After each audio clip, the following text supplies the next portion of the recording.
Si Panelo, kumbinsido. Walang political persecution. At abogado ka, bakit hindi mo harapin? Harapin na lang yung kaso, sabi ni Panelo mismo. Di ba? O ngayon, dito tayo sa mga magagandang balita po. Mga projects ng ating administrasyon. Kasi nalulunod lang ng mga controversies tulad ng mga kwentong paninira po ni Atty. Harry Roque. Wala man tayong pakinabang. Di ba? Dito tayo sa mga balita na may pakinabang po tayo at para alam ng ating mga mamamayan kung anong ginagawa ng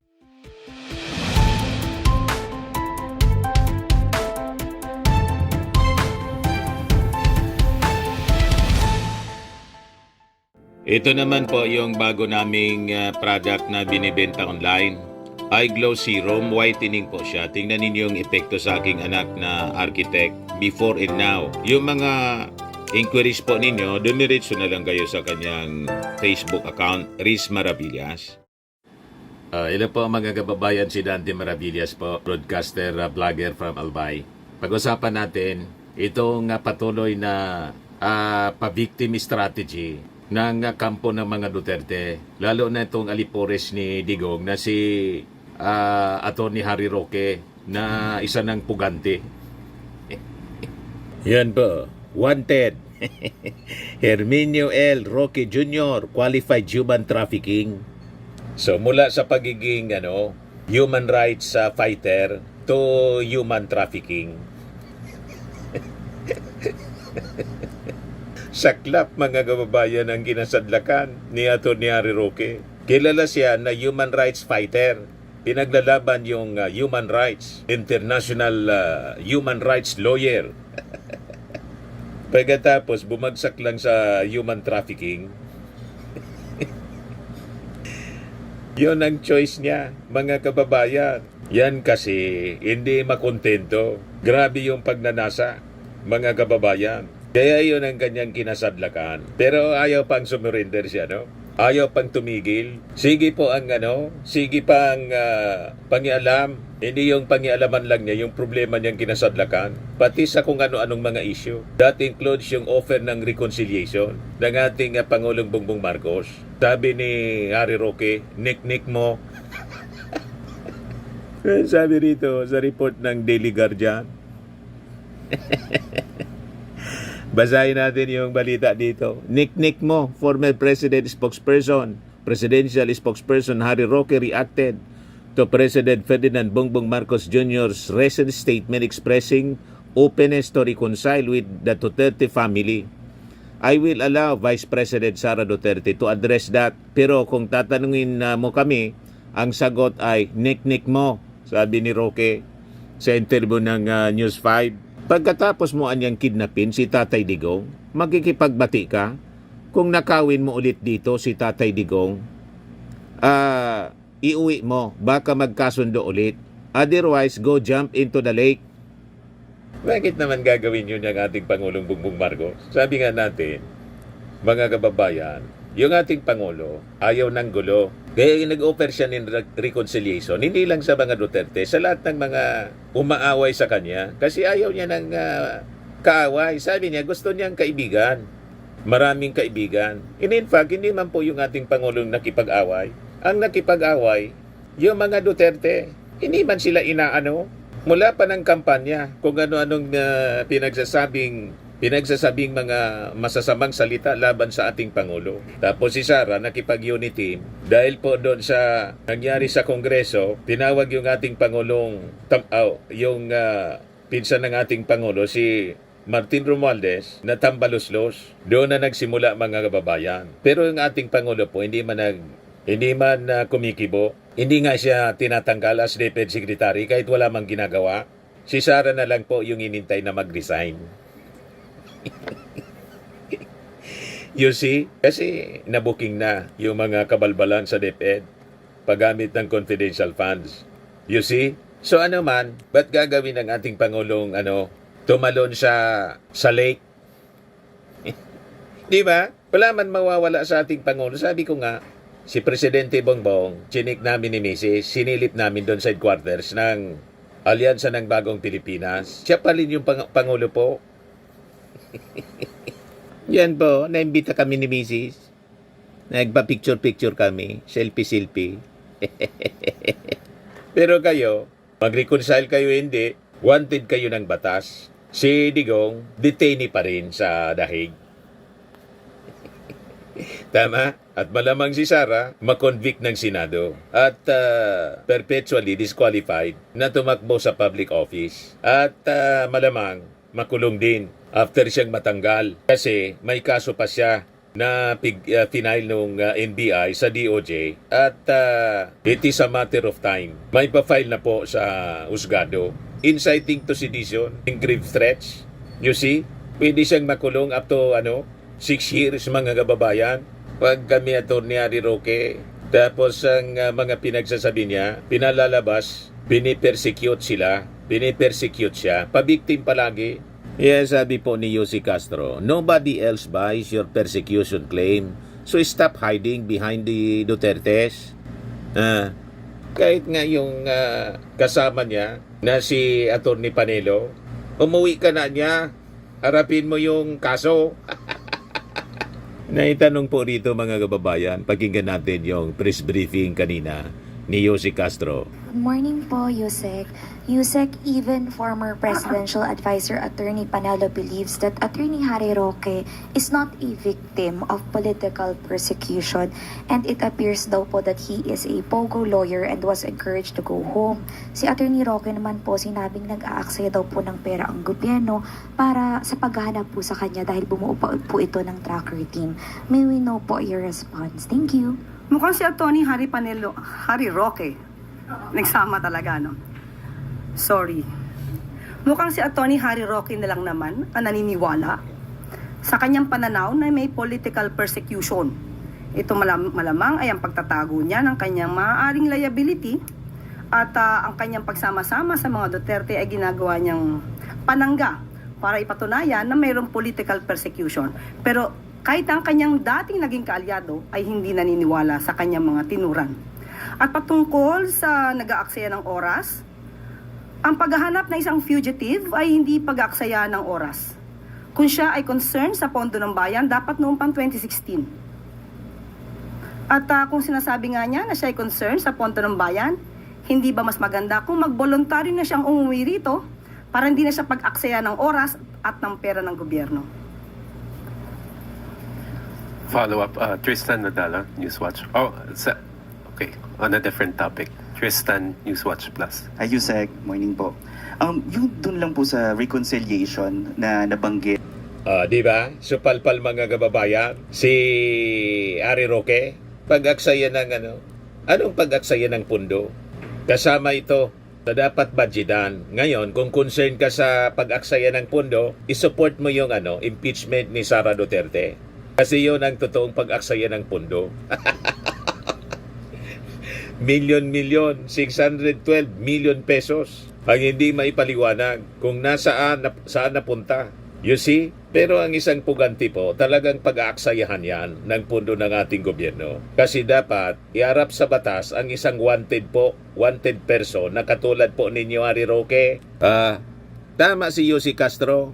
Kung ayaw mong maaksaya ang oras at pera ng bayan, sumurrender ka na. Kahit po si Panelo, kumbinsido. Walang political persecution. At abogado ka, bakit hindi mo harapin? Harapin na lang yung kaso, sabi ni Panelo mismo. Di ba? O ngayon, dito tayo sa mga magagandang balita po. Mga projects ng ating administrasyon. Kasi nalulunod lang ng mga controversies tulad ng mga kwentong paninira po ni Atty. Harry Roque. Wala man tayong pakinabang. Di ba? Dito tayo sa mga balita na may pakinabang po tayo at para alam ng ating mga mamamayan kung anong ginagawa ng ating Pangulong Bongbong Marcos, balikan natin si Yossi Castro para sa mga magagandang balita po. Magandang umaga, Malacanang Press Corps. Welcome sa ating press briefing ngayong araw. Simulan natin sa good news na hatid ng administrasyon ni Pangulong Ferdinand R. Marcos Jr. sa bagong Pilipinas. Dekalidad, masarap, at katumbas ng mamahaling bigas. Yan ang ilan lang sa mga komento ng mga nakakain na ng 20 pesos kada kilong bigas na nabibili ngayon sa mga kadiwa ng Pangulo.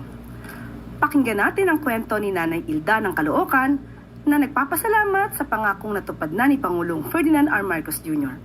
Panoorin po natin ito. Kanin is life para kay Nanay Gilda, kaya very satisfied siya sa 20 pesos kada kilo ng bigas na kanyang nabili sa Kadiwa Store sa kanilang lugar sa Amparo, Caloocan City.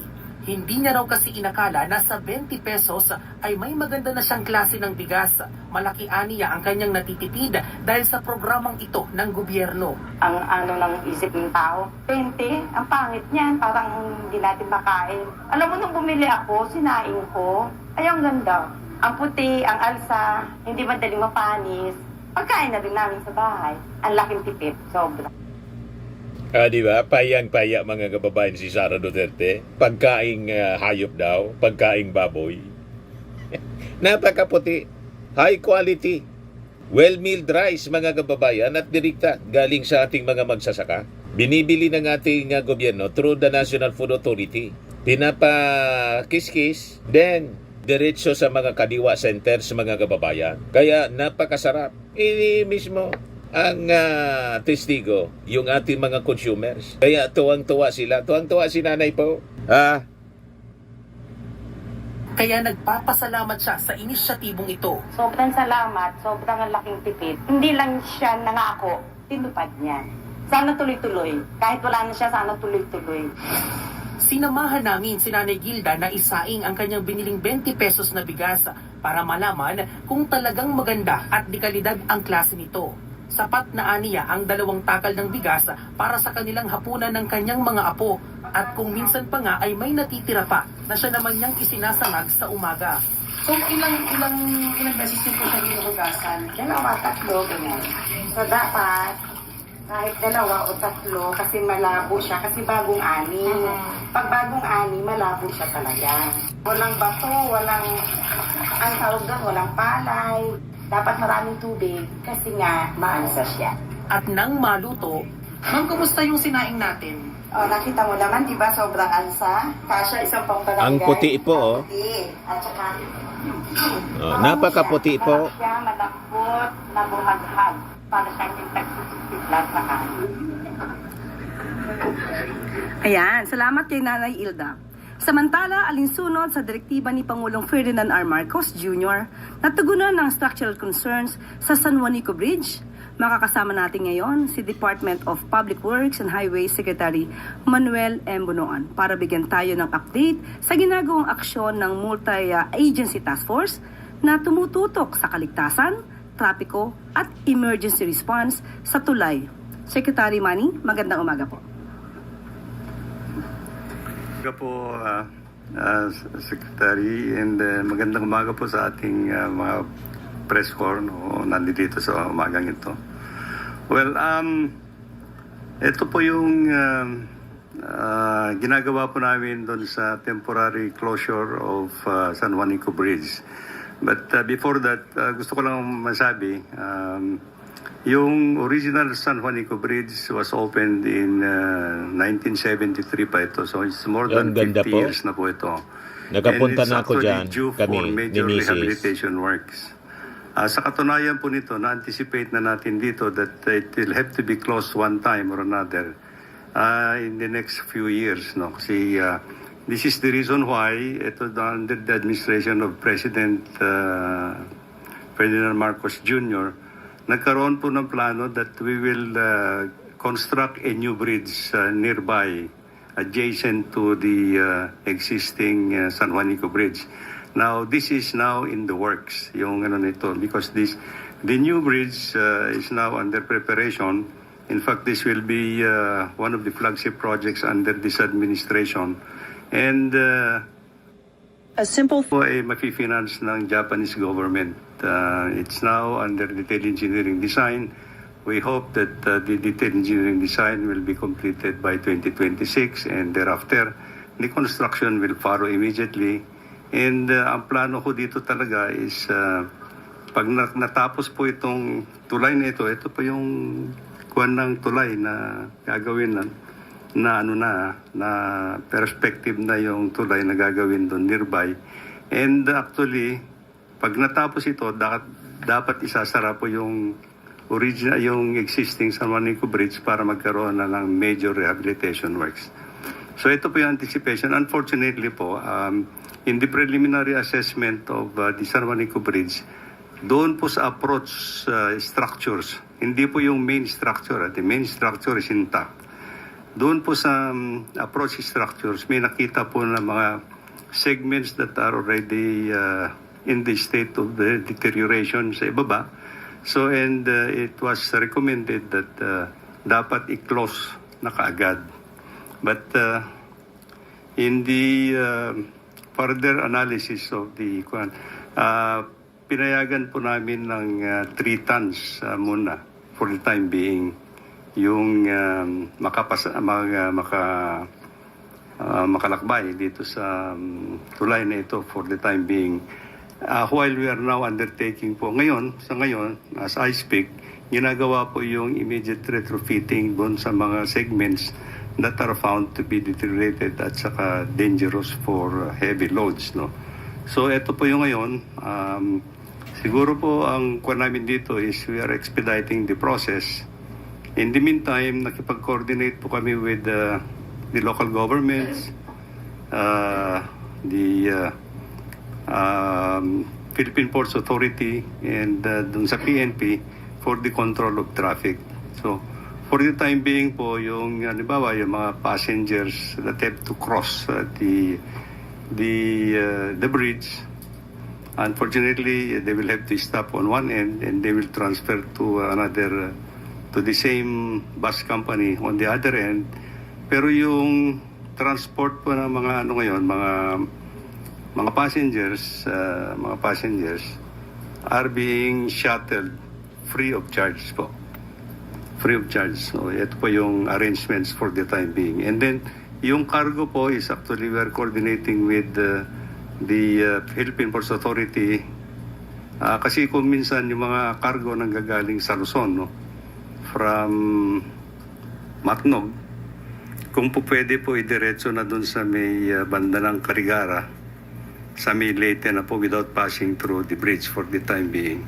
So hindi lang po yung San Juanico Bridge ang inaayos. May panibagong construction, parallel pero nearby lang po dito sa sa Leyte and Samar, connecting Leyte and Samar. Ngayon, yung tungkol naman po sa EDSA, kasi isasara daw po yung EDSA for rehabilitation din. Nakikita rin nyo, mga major projects ng ating administrasyon, mga kababayan, na hindi nagawa ng mga previous administration. Ganun ang ating Pangulo. May update po dito si Secretary Bunuan. Ayan po, naitanong po ng mainstream. I'm sure that there will be some inconvenience to some extent actually because of we will be occupying some spaces along EDSA as we do the rehabilitation work. Pero ito yung pinag-uusapan po namin with Metropolitan Development Authority and Department of Transportation to plan out actually the traffic management so that we will minimize actually the inconvenience that will be brought up by the reconstruction of EDSA po. Ayan ang kunan namin. I think MMDA and DOTR are actually having the protocols and the traffic management plan laid out already so that tinitingnan po nila kung ano yung mga alternate routes that is available and how to manage actually the internal traffic in EDSA during construction po. Ano po sir yung mga pinag-aaralang traffic management plans? Kasi may nabanggit din po yung Skyway, Stage 3, baka magamit din. Ano sir yung initial na... I think that is one of the propositions of the OTR to arrange with the concessionaires of the Skyway to allow actually some of the vehicles from yung nagtra-travel sa EDSA to use Skyway in the meantime. That we are undertaking po yung rehabilitation works. And then MMDA naman yata, if I recall, is actually to delineate actually yung mga separated yung mga vehicles, yung mga motor vehicles as against yung mga bicycles or motorcycles on lane by lane para hindi ho magkakalabo-labo and to smoothen actually the travel along EDSA as we do the rehabilitation po. O, kita ninyo, mga kababayan, sabay-sabay po ang implementation ng mga big ticket projects ng ating Pangulong Bongbong Marcos. Pero yung pagkain po, hindi pinapabayaan. Available na po sa mga kadiwa centers ang 20 pesos na bigas. Kaya tahimik si ngayon, si Sara Duterte. Kasi napahiya siya na hindi man pala pagkaing baboy, kundi napakasarap pagkaing tao, bagong ani na mga palay na binibili ng National Food Authority para maibenta yung bigas sa halagang 20 pesos lang. Ano kayo ngayon, mga DDS? Tahimik kayo ngayon, ano? Paya kayo ngayon, ano? At itong ating programa, mga kababayan, ating sa inyo nitong ating mga sponsors, Fairmax Firming and Lifting Cream. Pinapay po sa mga pulses in affected area. Mahinang po ito sa mga pains at paninigas ng mga kaso-kasuan. Ito sa mukha naman yung application, anti-aging, Automax po siya. Ito ay Glow Zero, mga kababayan. Whitening po siya, made in South Korea. Ito naman po, Ningxia Red Mix Fruit Drink. Gawa po siya sa goji berry. May anti-cancer properties po siya. At sa mga nagana po ng malinis and spacious fitness gym, pumunta lang po kayo sa aming Colossal Fitness Gym. May Grab Car Rental din po kami. At bills payment po sa aming office. At saka sa mga mahilig po sa mga imported bags, manood po kayo sa live selling ni Madam Aileen Rosales sa kanyang Aileen Closet po. Pati mga shoes, ito yung kanya po. Ito yung kanyang page. Kita ninyo, napakagandang mga online selling po siya. Si Madam Aileen Rosales. Cellphone number niya po, 773-798-7816.